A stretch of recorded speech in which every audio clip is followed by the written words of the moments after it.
And as I said earlier, a few days ago, we're supposed to have Mr. Lenz with us today to discuss about his music and how he has come back live to music. And we've been trying to call, but unfortunately, he's unable to pick his call. And we agreed that we're going to be having the interview today at 10 to 11 a.m. South Sudanese time. But unfortunately, we know the challenges in this country. Maybe he's caught up somewhere, or maybe he's also committed to other things, despite the fact that he had the commitment to come for this interview. Otherwise, if you have not subscribed to our channel, Side Mirror SSD, please do subscribe to our channel. You hit the subscribe button and support us. So regardless of the fact that Mr. Lengs has not come for this interview, we'll also continue with the interview, and we'll give you the content of what we wanted to discuss with Mr. Lengs. My name is Atim Sijin, and I'm the host for Side Mirror SSD. And as I said in our previous videos, we have been looking for Mr. Lengs for quite a time, and this is because Mr. Lengs was one of the names that has been doing great in our music industry.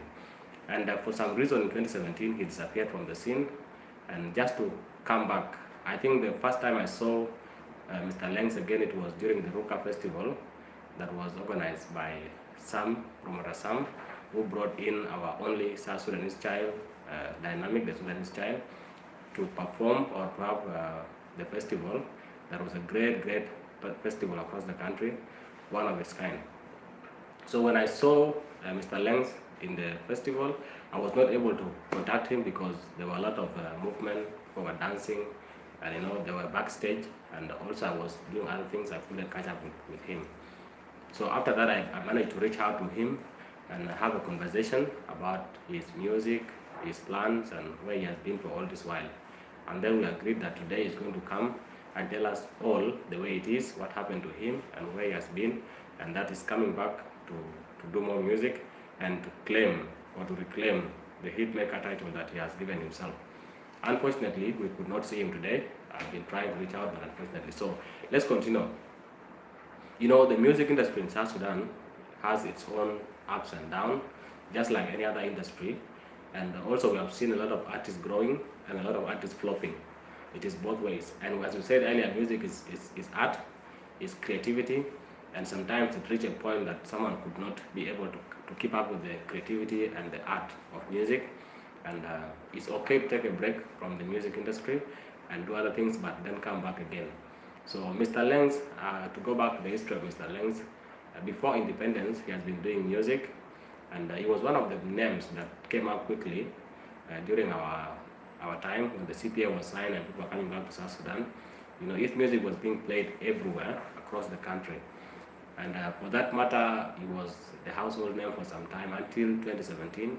And the first incident that happened between Mr. Lenz and Silver X is blamed by a lot of people to be one of the reasons as to why Mr. Lenz lost it in music.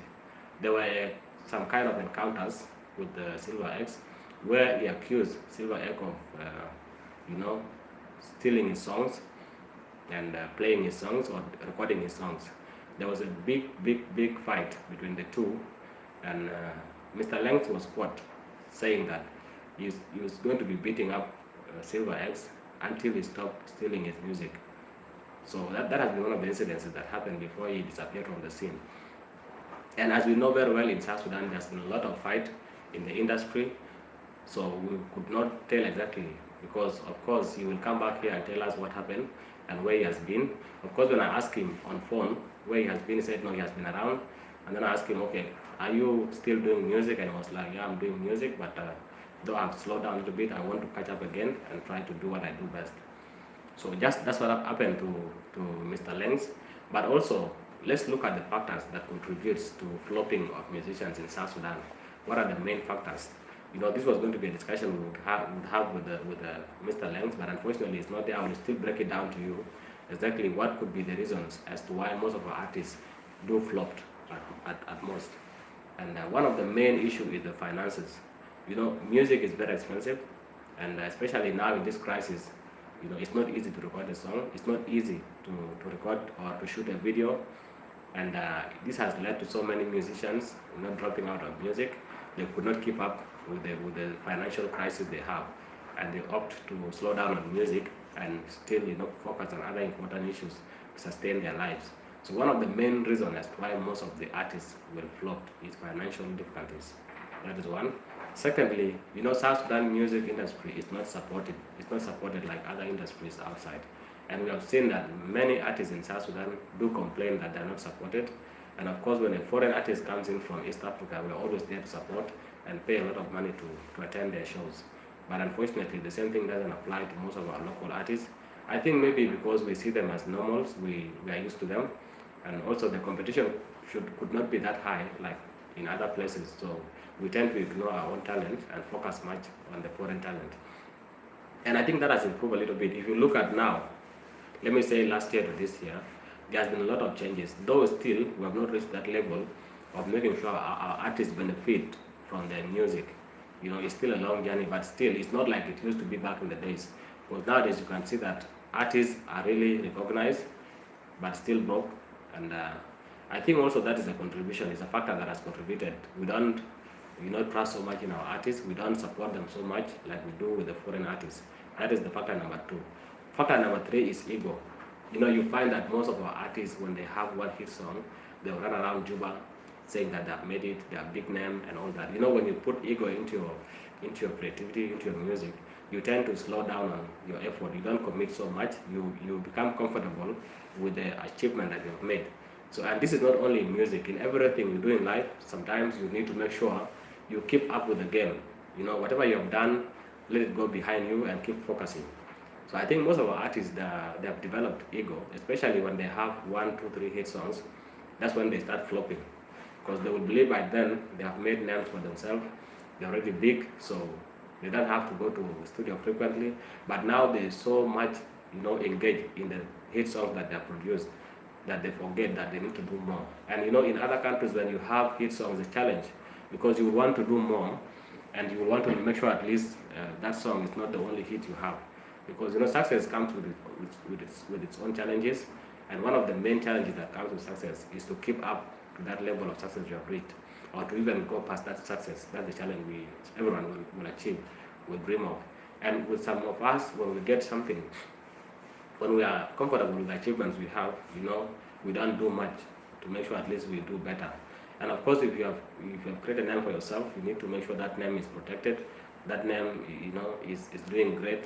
And if I give you an example of other artists that have been in the industry and they have grown tremendously, is because of the fact that they have done a lot, yes, but they are very hungry to do more. They are yearning for more. They want to create a lot of things. They want to do much. They don't get enough of what they are doing, and that's how success is. No matter how successful you are, if you are not ready to keep on, to work like it is your last day, to do things like there's no tomorrow, you won't succeed in this industry. So I'm very sure that's one of the things that has really affected our music. And that's the third point. The fourth point is that, most of our musicians don't have management. You find that an artist is the manager, is the promoter, is the Facebook handle, or is the social media platform handler of his own page, and the list goes.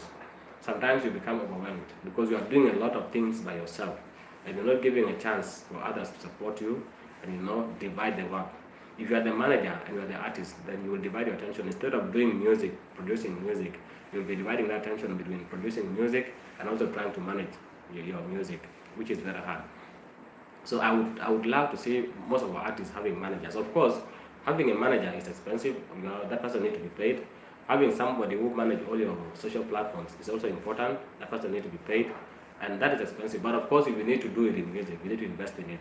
Every business, music is business, just like any other business. So for you to be able to benefit from it, you need to invest into your business, you need to invest into your music. And of course, if you invest into your music, it will pay you back abundantly. So that is the point number 4. The point number 5 that I think is a little bit, I would say it of course, but for those who might not like it, that is what it is. The point number 5 is that, some promoters do not go along with some artists. I've seen promoters who have done a lot to promote artists, but when they have reached a point that they feel like they're okay by themselves, they create dispute. And we don't like, burning bridges, because if you're in this industry, just know that whatever you do might affect you later on. And that also contributes to the challenges we have. artists burn a lot of bridges. I'm not saying that promoters are good.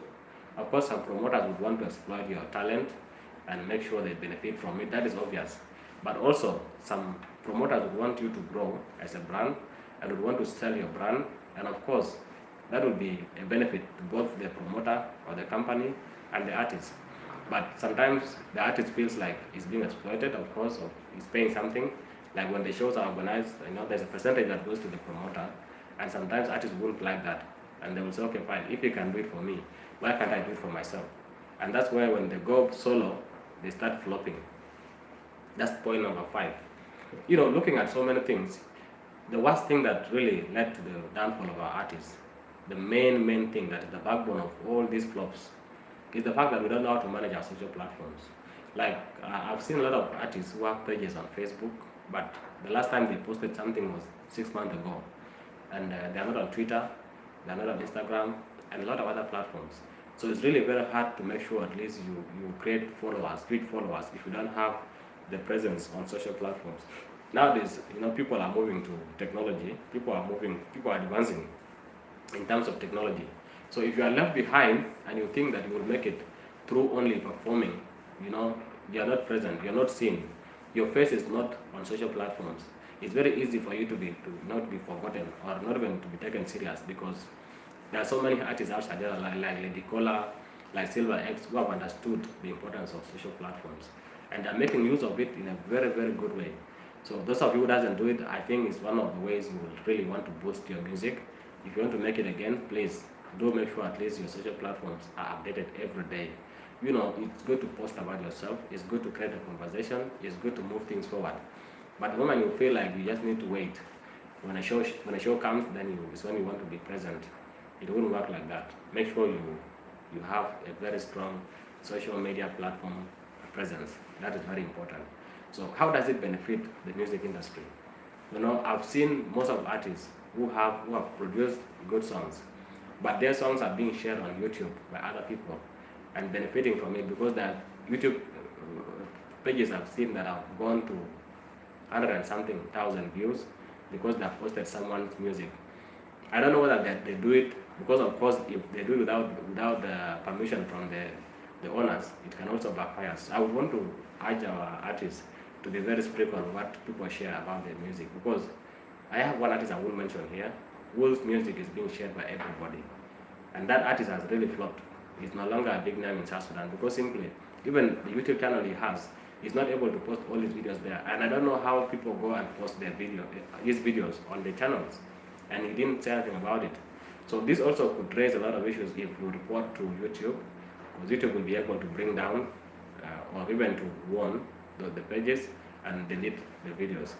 But of course, I don't want to create issues, but if you are a musician who has future, make sure your music is always uploaded on your YouTube channel, and whoever wants it will get it from there. Because if we click on your YouTube channel and watch your videos from there, you get more views, you get more hours, and you can be monetized by YouTube anytime. So that is impossible if your videos are being shared by everybody, because of course you have lost ownership of your product. And if I was a musician and anyone or people post my videos everywhere, I'll make sure I notify them that I'm going to report, and if I report to YouTube, of course, they'll bring down those videos. So that means that people need to stop doing that and focus much on how to build their channels, YouTube, Facebook, Twitter, Instagram, and other platforms that you see can help you to give you more followings. So that is it. And I also know, some artists who do not have, the capacity to manage their pages. There's no problem with getting someone who can manage your page for you. For example, people are doing it. Mary Boyoy doesn't manage her page. She has employed somebody who will manage her social platform, and of course you have seen the changes. English is not our mother tongue. So some of us are not good in English but are good in other things. So making sure at least you utilize other persons or other people's skills to build yourself is important. And Mary Boyoy is an example, is doing good. She's really doing very great, because her platform now is neat, is clean, and people are following her because she has a lot of postings. Of course, sometimes controversial posts are there, but it's part of the industry, it's part of the growth, and it has to move forward. So I'm sorry for our viewers who are looking forward to seeing Mr. Lenz here with us, talking about his career and talking about his plans and what happened to him since he disappeared in the scene. Now that he's back, what is next? But unfortunately, we could not do that. You know, South Sudan, there are challenges, of course, and maybe he's catch up somewhere. We will still reach out to him and see how to reschedule this. Now, apart from Mr. Lenz talk show, one-on-one with me, I would like to talk about other music issues that are happening. In the beginning, we have posted a video of how Weasel Manizo from Uganda is trying to, make it out with Lady Kola, and of course that situation affected Mr. No Rest, DJ Send, but it seems like we're not going to get rest from Lady Kola. She's confusing everyone because during the awards that were given a few days ago, she went on stage and accepted the award of WJ, the Lokwilili King. And of course, given the past history, WJ is our baby's father. We believe that everyone knows that WJ and Lady Kola have a kid. And of course, she went on stage to happily receive the award on behalf of WJ. So it leaves a lot of fun talking outside there. What is happening? Yesterday it was Weasel, and then before Weasel it was DJ Sent. Now it's back to the baby dad, to the father of her kid. So is this a love triangle, or is Lady Kola trying to make sure she keeps us engaged? You know, sometimes the timing matters a lot. And as I said earlier, Lady Kola is one of the artists in South Sudan, not only female artists, who have understood the importance of social platforms or social media. And she has made use of it very well. I think among all the artists in South Sudan, no one does better than Lady Kola in terms of keeping her fans updated, keeping her fans informed, and also creating some controversies which creates conversation. And these conversations are very important for the growth of your brand, your music, and so forth. A few days ago, her video with one of the Ugandan artists is almost reaching 100,000 views. And I'm very sure by today or tomorrow, she'll reach 100,000 views. And that traffic was caused by the fact that, when the story between her and Weasel went out, it gave her a lot of boost on social platforms. And I think most of the people have been driven to her channel to see what happened there. So sometimes you create an issue, you create a conversation to drive the audience to your product. So Lady Kola has created a lot of issues across herself within her parameter, and that kind of conversations that have been happening about her have given her a very upper hand on how the traffic is driven to her channel. That is very great, and I think most of artists could learn from this. The same to Silver X. He has been doing very good in terms of social platform, but I think Lady Kola beats them all because she understands the way social platforms work. And don't be surprised to see her moving quickly, and don't be surprised to see her channel blowing up because she knows what she wants to do. And of course, it doesn't come without difficulties. There are disadvantages of creating conversations. Like in our setting as South Sudanese, we have cultures that are very, very complicated, and most of us are looking at Lady Kola as a loose lady who do not have any respect for herself. Of course, that is in the context of culture, but in the context of the industry and in the context of creating a conversation and huge following, I think Lady Kola is doing the best she can do to make sure her channel is blown up, to make sure that her followers are kept intact, to make sure that her followers are asking questions, are having a conversation about her, and she keep going. Apart from doing music, you need other things to boost you up. You need a lot of things to boost you up, especially on social platforms, and that is very, very great. Of course, until here, I'm very happy that today we have our second live video, and we'll be doing more with artists. We'll be having interviews coming up. We'll be making sure at least we talk to artists, we talk to youth who are doing great things. This is the only platform where you'll get to know the most trending social issues in the community and try to understand exactly how things are happening, how things are trending in South Sudan. Please don't mind to subscribe to our channel, Satmira SSD, and let's grow this together. My name is Atim Sujin, and see you next time. For Mr. Lenz, don't be disappointed. Watch this space, we'll bring him in and we'll have a talk, a chat with him on his music and his career, and also what happened when he was not in the industry. What was he doing? All that will come to you in this channel, Site Mirror SSD, your only South Sudanese platform where you get to learn about the most trending issues in the country. Thank you so much. My name is Atim Sujin, and see you next time.